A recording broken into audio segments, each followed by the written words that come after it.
네, 오늘도 하나님 말씀으로 함께 하루를 시작하도록 하겠습니다. 오늘 우리 찬양 한 곡 같이 하겠습니다. 찬송가 570장 찬양입니다. 570장 찬양.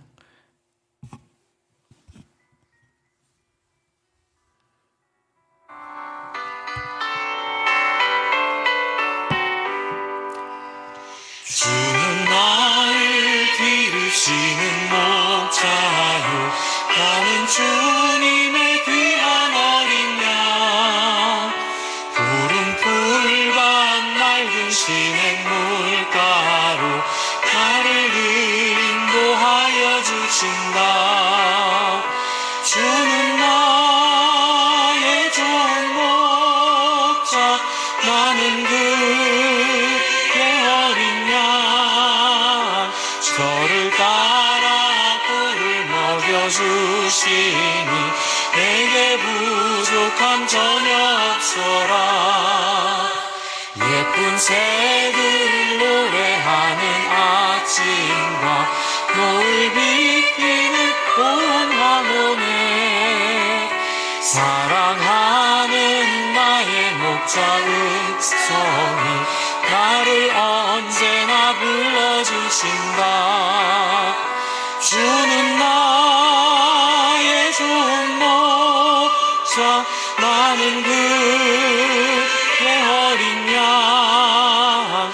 저를 따라 꿀을 먹여주시니 내게 부족함 전혀 없어라.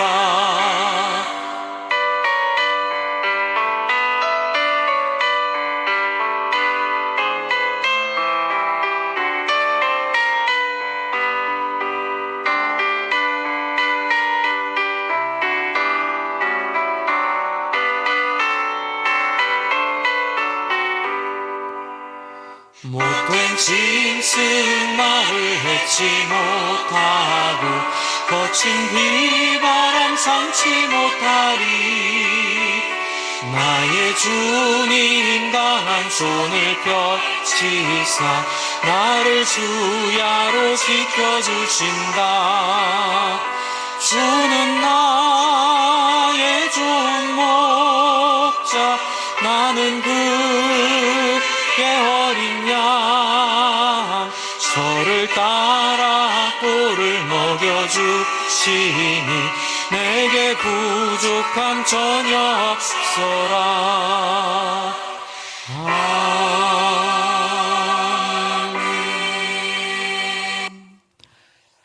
하나님 감사합니다. 주님이 우리의 목자이시고 우리는 당신의 어린 양입니다. 하지만 이 어린 양들이 하나님을 신뢰하지 않고 자기 갈 길로 갈 때라도 우리를 끝까지 신실함으로 지키시고 인도하신 하나님의 그 열심과 그 사랑에 결국 우리가 오늘 보려는 야곱처럼 하나님 앞에 철들고 깨닫고 성숙한 사람으로 만드심을 믿습니다. 하나님, 그 하나님의 사랑 앞에 무례하거나 또한 철없이 살지 않도록 우리를 붙잡아 주시고 주의 성령으로 우리 교회 공동체를 통하여 또 이렇게 함께 나누는 말씀을 통하여 서로가 서로에게 권면이 되어지고 서로가 서로에게 힘이 되어져서 하나님 앞에 혼자로는 부족하지만 함께 할 때 이루는 놀라운 성장과 하나님 소원 이루어드림이 하나님 우리 안에 있도록 이 아침에도 우리에게 말씀으로 함께하여 주시옵소서. 몸은 떨어져 있고 마음은 떨어져 있지만 함께 말씀을 듣는 우리가 교회이고 공동체입니다. 예수님 이름으로 기도합니다. 아멘. 네, 오늘 하나님의 말씀은 창세기 46장 1절부터 오늘 본문 27절까지인데 8절부터 27절까지는 그 애굽으로 간 가족들의 목록이기 때문에 오늘 말씀은 일단 7절까지 읽고 그리고 27절 마지막 절 제가 한 절 읽어드리겠습니다. 제가 읽습니다. 창세기 46장 1절부터입니다. 이스라엘이 모든 소유를 이끌고 떠나 브엘세바에 이르러 그의 아버지 이삭의 하나님께 희생제사를 드리니 그 밤에 하나님이 이상 중에 이스라엘에게 나타나 이르시되 야곱아 야곱아 하시는지라. 야곱이 이르되 내가 여기 있나이다 하매 하나님이 이르시되 나는 하나님이라 내 아버지의 하나님이니 애굽으로 내려가기를 두려워하지 말라. 내가 거기서 너로 큰 민족을 이루게 하리라. 내가 너와 함께 애굽으로 내려가겠고 반드시 너를 인도하여 다시 올라올 것이며 요셉이 그의 손으로 내 눈을 감기리라 하셨더라. 야곱이 브엘세바에서 떠날새 이스라엘의 아들들이 바로가 그를 태우려고 보낸 수레에 자기들의 아버지 야곱과 자기들의 처자를 태우고 그들의 가축과 가나안 땅에서 얻은 재물을 이끌었으며 야곱과 그의 자손들이 다 함께 애굽으로 갔더라. 이와 같이 야곱이 그 아들들과 손자들과 딸들과 손녀들 곧 그의 모든 자손을 데리고 애굽으로 갔더라. 27절입니다. 애굽에서 요셉이 낳은 아들은 2명이니 야곱의 집사람으로 애굽에 이른 자가 모두 70명이었더라. 아멘. 드디어 야곱 이야기의 마지막을 향해 가고 있습니다. 이제 야곱은 요셉이 살아있음을 전해 들었고 어제 말씀 기억하시겠지만 45장 26절, 27절, 28절을 통해서 어리둥절한 상황 속에서 자기 죽었던 아들 요셉이 살아있음을 듣게 되었고 그리고 그 아들 요셉이 자기에게 보낸 수레를 보고야 그때 비로소 힘을 내는 모습. 그리고 28절에 이렇게 고백합니다. 내 아들 요셉이 지금까지 살아있으니 그래 내가 죽기 전에 가서 그를 봐야겠다. 그런데 이 나이가 130세입니다. 이 130살이 된 이 시점에 비로소 야곱은 자기가 그토록 얻으려고 했던 행복, 자기가 그토록 추구하려고 했던 안전함을 확인하게 됩니다. 아이러니이지요. 평생을 자기 것 뺏기지 않으려고 세속적으로 살아가면서 그 안에서 하나님 백성이라는 의식은 있었지만 방법과 모든 생각은 세상적으로 어떻게 해보려고 했지만 결국 그는 130살까지 아들의 죽음을 가슴에 품고 살아야 했던 그 아픈 아버지로 결국 마무리를 지을 수밖에 없는 상황이었습니다. 그러나 하나님께서 역사하시고 하나님께서 일하심으로 말미암아 제가 지난 주일날 설교 말씀드렸지만 야곱의 입에서 스스로 내 아들이 죽으면 죽으리로다 라는 진정한 자기 항복을 하나님 들으시고 결국 저는 이 은혜와 복들을 풀어주시기 시작했다고 생각합니다. 비록 요셉은 죽지 않았지만 야곱은 요셉이 죽은 줄 알고 있었고 베냐민마저도 자기가 내놓을 수 없어 그 씨름하다가 정말 상황에 밀리고 형편에 밀려 자기 손을 놓는 순간 새로운 인생이 시작되고 새로운 시간이 야곱에게 주어지는 이 역설, 이 아이러니는 우리에게 예수님을 보내셔서 우리를 하나님의 거룩한 백성, 그의 소유된 정말 제사장 나라로 만드시려는 그 하나님의 소원으로 우리를 변화시키기 위한 하나님의 꿈이 그 안에 있음을 저와 여러분이 함께 기억하고 믿으시면 좋겠습니다.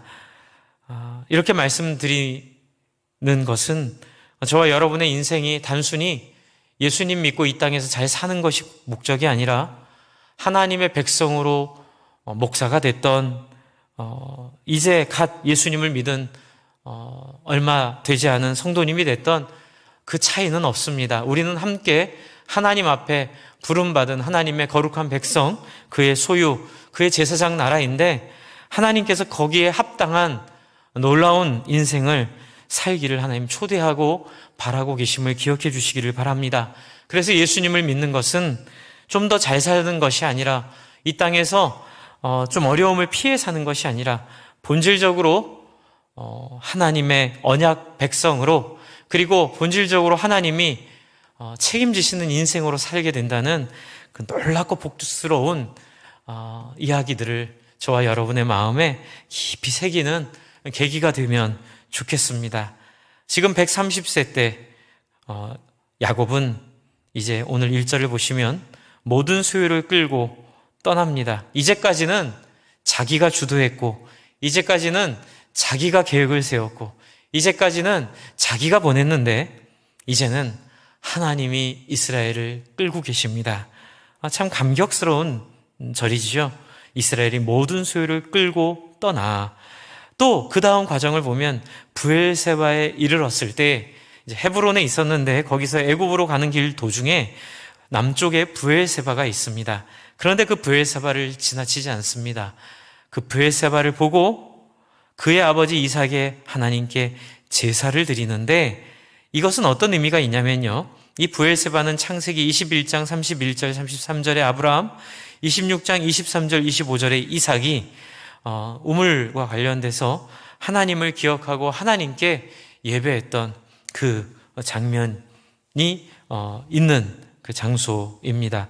그래서 이 예배는 단순히 그냥 예배 정도가 아니라 이 야곱이 어떻게 결정적으로 바뀌었는지를 보여주고 있는 모습입니다. 이제껏 자기가 다 형한테 갈 때도 그렇고 어려운 일을 당할 때는 다 자기만 보호를 받기 위해 다 앞장세우는 전략을 세웠다면 지금 오늘 말씀은 하나님의 다루심에 의해 그 궁지로 모신 하나님의 은혜에 의해 자기를 비워버리고 자기가 더 이상 할 수 있는 일이 없기 때문에 내려놓은 산 사람이 이제 하나님의 인도를 받아 가는 길 중에 창세기 26장 23절부터 25절에 보면 이삭이 그곳에 제단을 쌓고 여호와 이름을 부르며 장막을 쳤고 거기서 우물을 파았던 이제 그 기억이 남아있는 그 자리에서 하나님을 기억하는 모습을 보여주고 있습니다. 먼저 이스라엘이 예배합니다. 참 저는 감격스럽습니다. 그리 하지 않을 것 같은 인생이었는데 철저히 자기 중심적이고 자기 이해관계 없으면 하나님 앞에 먼저 엎드리지 않은 사람이었는데 정말 이렇게 하나님 앞에 다루어진 사람으로 그 하나님의 기억이 있는 하나님의 은혜가 있는 그 자리를 기억하고 아브라함 때도 팠던 그 우물 또 이삭 때도 팠던 그 우물이 상징하는 바는 생수 아닙니까? 예수님도 우물가의 여인에게 다가가서 그녀에게 너에게 물을 달라는 이가 누구인 줄 알았다면 라고 말씀하시면서 예수님도 그 말씀하셨지만 여러분 그렇습니다. 이 우물이 상징하는 생명, 생수의 상징 그 자리 바로 하나님이 저와 여러분의 우물 되시고 근원 되시고 우리의 모든 기업 되시고 우리로 치면 재산 되시고 우리의 자녀들로 상징되는 우리의 소망 되시는 그래서 우리의 기업은 그 땅과 자녀들이 아니라 하나님의 언약이고 하나님이 우리를 하나님 백성으로 부른 그 놀라운 구원의 초대임을 지금 야곱은 자기 온 행동과 마음을 통하여 표현하고 있습니다. 그때 어떤 일이 벌어집니까? 그때 하나님께서 나타나십니다. 야곱아 야곱아 하십니다. 여러분 지금 이 본문에서 야곱을 이스라엘로 높여 부르고 있는데 하나님이 야곱을 부를 때는 야곱아 야곱아 이렇게 부르는 것으로 되어 있습니다. 저는 이것이 친근함을 표현한다고 생각합니다. 이 자녀들과 이 후손들이 이 야곱을 그릴 때는 이스라엘이지만 하나님에게는 언제나 막내이지요. 그런 거 있지 않습니까? 자녀가 다 장성한 다음에도 그 돌아가시기 전에 어머니 아버지가 아이고 우리 막내 그렇죠. 그 아버지 어머니에게는 언제까지나 막내 그 이쁘고 그 정말 눈에 넣어도 아프지 않았을 하나님이 지금 야곱아 야곱아 하시는 이 부름 가운데 그 하나님의 기쁨을 느끼시나요? 비록 속썩이고 말 안 듣고 참 철 모르게 자기 마음대로 살았지만 그러나 결국 130살이 되어서야 그렇죠. 하나님 앞에 아버지의 뜻을 따라 스스로 나아오는 그 이쁜 아들을 보며 하나님이 너무 귀하게 부르십니다. 야곱아 야곱아. 그때 야곱이 이르되 참 이 귀한 고백이죠. 한번 같이 해볼까요? 내가 여기 있나이다. 아멘. 참 이 고백 쉽지 않은 고백이죠. 내가 여기 있나이다. 계산하느라고 못하고 또 두려워하느라고 못하고 또 의심하느라고 못했던 그 말을 내가 여기 있나이다. 주 안에 사랑하는 성도 여러분, 저와 여러분의 날마다의 아침이 일이 되기를 바랍니다. 굳이 야곱이 경험했던 그 궁지 다 경험하지 않아도 우리는 성경을 통해 간접 경험하지 않습니까? 여러분이 간접 경험을 통해 우리가 130살까지 147세까지 살 수는 없지만 우리는 이미 130살에 바뀐 이 야곱의 모습을 30살에 40살에 50살에 60에 60에 70에 여든에 경험할 수 있지 않습니까? 저와 여러분의 오늘 이 시간이 야곱이 고백했던 내가 여기 있나이다라는 고백의 자리가 되기를 바랍니다. 그렇게 기도합니다. 각자 여러분의 나이가 어떠시든 상관없이 지금 오늘 여러분이 가장 소중한 날입니다. 오늘 내가 여기 있나이다 라고 하나님께 응답하는, 하나님께 고백하는 저와 여러분 되기를 간절히 기도합니다. 그러자 하나님께서 3절에 이렇게 말씀하십니다. 나는 하나님이라. 굳이 얘기 안 하셔도 아는데요, 그렇죠? 그리고 뭐라 그러죠?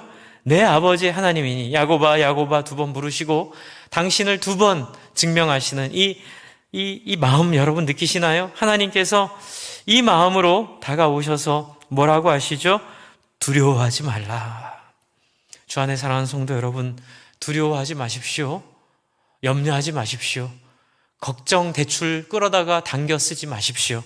그냥 하나님이 우리에게 주신 우리의 형편과 상황들을 하루하루 받아들이며 우리가 노력하고 애쓸 것은 막 사람들도 뭘 한다 그러니까 연구를 해서 뭘 같이 해서 뭘 대비를 세우고 이런 것이 아니라 하나님이 우리에게 주시는 것은 받으십시오. 하지만 우리가 애써야 될 것은 하나님의 소원과 뜻이 어디 있는지를 고민하며 그 소원과 뜻이 있는 영혼 구원을 위하여 우리가 해야 될 것이 무엇인지를 마치 재테크하면서 고민하는 그 열심 이상으로 열심히 하나님 앞에 고민하고 몸부림치고 함께 상의하고 기도하는 것이 저와 여러분의 인생을 하나님이 책임지게 만드시는 비결임을 믿으시기 바랍니다.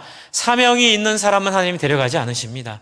부탁드립니다. 혹시 질병 가운데 투병하고 계시고 여러분의 인생에 어려움을 겪으신 분들은 하나님 앞에서 사명을 발견하셔서 여러분 하나님 앞에 의미 있고 뜻 있는 시간들을 사용하도록 기회를 주신 하나님 앞에 여러분 반응하시고 순종하시기를 바랍니다. 제가 주일날도 말씀드렸지만 휴스턴 서울교회 그 최영계 목사님 사모님 제가 가서 확인해 보니까 24년이었습니다. 24년 동안 정말 의사가 얼마 못 산다고 선언했던 그 암 투병 속에서 24년을 정말 훌륭하게 영혼구원하고 제사 삼는 그 가정교회 사역을 위해 충분히 하나님 쓰시고 영광스럽게 은퇴식한 바로 그 다음에 하나님이 너무 아름답게 불러가셨습니다. 제가 그래서 지난 주일날 집에 가서 다시 그분 장례식 영상이 있거든요. 너무너무 은혜스럽고 너무너무 감격스러운 그 간증을 듣고 참 저도 많이 마음으로 도전을 받았는데요. 주 안에 사랑하는 성도 여러분, 저는 저와 여러분이 하나님 앞에 이런 찾아오심 가운데, 이런 보살피심 가운데, 이런 가이드 가운데 저와 여러분의 인생이 이루어지기를 바랍니다. 막 세상 쫓아 살다가 덜컥 죽음이 찾아왔을 때 당황하고 속상해하고 어려워하는 분들 한 분도 없기를 바랍니다. 당당하고 용감하게 하나님의 소원을 따라 하나님 제가 여기까지 살아왔습니다. 제가 죽으면 죽으리이다. 그렇게 하나님 앞에 우리 인생을 드릴 때 우리의 시간을 10년을 주시던 20년을 주시던 30년을 주시던 하나님 앞에 영광스럽게 살다 갈 수 있는 복된 저와 여러분 되기를 간절히 부탁을 드립니다. 그래서 하나님께서 안심시켜 주세요. 그 겁 많고 자기 미래에 대한 그 이기적 염려로 가득 찬 그 야곱을 하나님이 지금 3절, 4절을 통해 안심시켜 주세요. 걱정 마라. 내가 너와 함께 하겠다. 그리고 너로 큰 민족을 이루게 할 것이다. 그리고 4절을 보세요. 함께 읽을까요? 내가 너와 함께 애굽으로 내려가겠고, 할렐루야. 내가 너와 함께 애굽으로 내려가겠고. 뭐가 두렵겠습니까? 여러분, 이민은 참 두려운 일입니다. 저도 그렇게 하려고 갔었기 때문에 그런 경험이 좀 있습니다. 참 모든 것이 낯설고 두렵고 모든 기반이 없는 두려운 상황들이죠. 그러나 그 가운데 하나님이 함께 하신다고 하시는 이 약속으로 얼마나 든든했겠습니까? 그리고 뭐라 그러죠? 반드시 너를 인도하여 다시 올라올 것이며 요셉이 그의 손으로 내 눈을 감기리라 하셨더라. 400년 뒤에 그의 자녀들을 그 영광스러운 그 홍해 사건을 통해 출애굽 사건을 통해 하나님이 약속을 지키셨지요. 그래서 5절부터 보면 야곱이 다 끌고 애굽으로 가는데요. 여기 보시면 처자식들을 앞세우지 않습니다. 그들과 함께 갑니다. 이제까지는 처자식들을 앞세워서 어떻게 되나 보고 그 다음에 자기가 갔다면 술에 자기들의 아버지 야곱과 자기들의 처자식을 태우고 가는데 야곱은 여기서 자기의 의지를 쓰지 않습니다. 그냥 거기에 끌려서 어떻게 보면 태움을 당해서 같이 그 처자들과 함께 가고 있는, 여러분, 이게 복입니다. 내 하고 싶은 대로, 내가 원하는 대로, 내 뜻대로 다 하는 게 복이 아니라 때로는 이끌려 사는 삶, 그것이 하나님의 축복이고 은혜입니다. 우리 사랑하는 남편 여러분, 너무 주도하려고 하지 맙시다. 우리 기질적으로 너무 주도성이 강한 분들, 자매님들이라도 자기 인생을 너무 치밀하게 주도하려고 하지 맙시다. 하나님의 손에 맡겨드리고, 때로는 끌려도 가고, 때로는 그냥 덤으로도 따라가는, 그랬을 때 하나님의 놀라운 역사에 함께 하나님 앞에 쓰임받는 귀한 인생이 될 줄로 믿습니다. 이게 바로 공동체입니다. 교회 공동체 안에서도 주도적으로만 하려고 하면 안 됩니다. 그냥 먼저 한 발짝 늦게 다른 사람 이야기도 들어보고, 또 내 취향이나 내 마음이 아니라 다른 사람들과 함께 더불어가는 인생이 중요합니다. 제가 말씀드렸던 휴스턴 서울교회 최영규 목사님 늘 하시는 말씀이 있으세요. 중요하지 않은 일에 목숨 걸지 마라. 그래서 교회 안에서 회의하거나 교회 안에서 나눔할 때에 영혼구원과 제사 삼는 일 외에는 아주 중요하지 않은 문제들, 건축의 문제라든지 리모델링의 문제라든지 교회 안에 여러 가지 어떤 재정 집행에 중요하지 않은 문제들은 목숨 걸지 말고 양보하고 다른 사람 의견 들어보고, 그래서 정말 영혼구원의 제사 삼는 일 외에는 인생을 낭비하지 말자는 게 그분의 목회 철학이셨어요. 주 안에 사랑하는 성도 여러분, 우리 지금 코로나로 교회가 어렵지만 저는 어렵다고 생각하지 않습니다. 분명히 우리 회복될 것입니다. 오히려 더 이전보다 더 거룩하고 진실하고 더 준비 잘 된 성도들로 회복될 줄로 믿습니다. 그날을 우리 준비하면서 여러분이 다시 모일 때에는 더 성숙한 모습으로, 이런 공동체적 마인드로, 이런 공동체적 중심으로 여러분 중요하지 않은 일에 최선 다하지 마시고 정말 영혼구원하여 제사 삼는 일에, 그렇죠? 교회에서 하나 하는 거에 대해서 그렇게 너무, 우리 교회는 안 그러니까 너무 이렇게 말씀드릴 수 있는데요. 그렇게, 앞으로도 하지 말고, 그렇죠? 우리 영혼구원의 제사 삼는 일 최선을 다하고 그냥 맡은 사람한테 맡기고 그 사람이 잘할 수 있도록 도와주고, 그렇죠? 그렇게 좀 단지 재정 집행할 때 이걸 절차 가운데에서 정말 크로스체크 받아가면서 잘 하는 정도로만 우리 우리 교회를 영혼구원의 제사 삼는 그런 관심으로 키워갔으면 좋겠습니다. 주 안에 사랑하는 성도 여러분, 오늘 하루도 이런 하나님의 소원에 묻혀 사는 인생 되시기를 바랍니다. 자기 뜻대로 의지대로 불안한 가운데 세상이 하는 그런 애씀과 노력 가운데 시간 낭비하지 마시고, 하지만 하나님 주시면 받으십시오. 하지만 애써 만들려고 발버둥치지 마시고 그냥 하나님 평균적인 노력하시고, 제일 중요한 것은 내 삶 속에서 영혼구원의 제사 삼는 이 소명을 어떻게 감당할지를 애쓰시면 사람들이 이렇게 애쓰고 노력하려는 그 것들을 여러분이 누리시게 될 줄로 믿습니다. 그게 하나님의 지혜이고 말씀의 가르침입니다.